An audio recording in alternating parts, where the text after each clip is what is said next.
Hi மக்களே, welcome back to YouTube channel. Yes, விஜயில் விகடனோட ஒரு ஃபஸ்ட்டு சீரியல் தமிழும் சரஸ்வதியும். ஸோ ரொம்பவே எதிர்பார்ப்பு கடையில் லான்ச் ஆகி இப்போ ஒரு பரபரப்பாக வந்து எண்ட் ஆகிருச்சு சீரியல். ஸோ இதை பற்றி நிறைய இன்ட்ரெஸ்டிங் இன்ஃபோஸ்லாம் வந்து டேரக்டர் சைடு வந்து ஷேர் பண்ணியிருந்தாங்க. ஸோ அதை தான் வந்து உங்களுக்கு நாங்கள் ஷேர் பண்ணுறேன். ஃபர்ஸ்ட் இந்த சீரியல் வந்து ஸ்டார்ட் பண்ணும்போது எந்த ஒரு மைய கருத்தை கருவாக கொண்டு இருக்காங்க அப்படின்னா, வளரும் இளம் தலைமுறையினர் அப்படின்ற மாதிரியான ஒரு இது.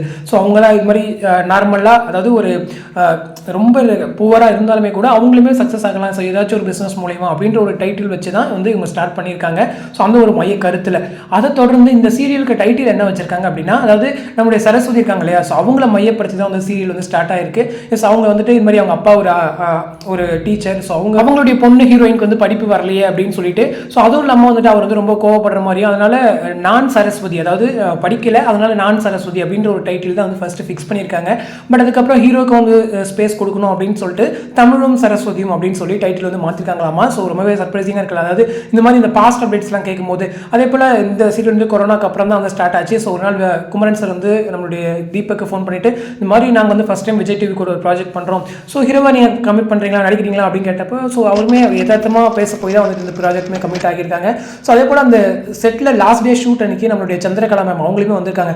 ஸோ நிறைய ஆர்டிஸ்ட், அதாவது சீரியல் இப்போ கரண்ட்டாக இல்லைனாலுமே கூட அவங்களையுமே வந்து பிரிங் பேக் கொண்டு வந்து அந்த கிளைமேக்ஸில் கேக்லாம் வெட்டி செலிப்ரேட் பண்ணியிருக்காங்க. இது வந்து ஒரு பெரிய விஷயம் தான். ஏன்னா இப்போ கரண்ட்டில் ட்ராக்ல இருக்கிற இல்லாத ஆர்டிஸ்ட்லாம் வந்து ஒரு சில சீரியல்ஸ் கூப்பிடவே மாட்டாங்க. ஸோ அப்போதைக்கு இருக்கவங்களை வச்சு முடிச்சுட்டு போயிடுவாங்க.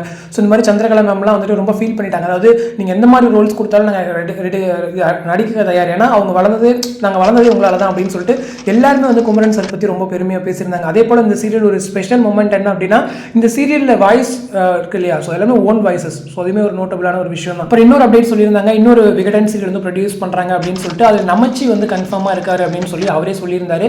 அதே போல் வந்துட்டு ராயன் இருக்கார் இல்லையா, ஸோ அவர் வந்துட்டு ஒரு நியூ சீரியலில் பெரிய ஹீரோ லெவலுக்கு வந்து ஒரு ப்ராஜெக்ட் கமிட் ஆகியிருக்காரு. அதுதான் நம்மளுடைய பனி விழும் மலர் வேணும். ஸோ அதுக்கு விஷஸ் தெரிவிச்சிருந்தாங்க.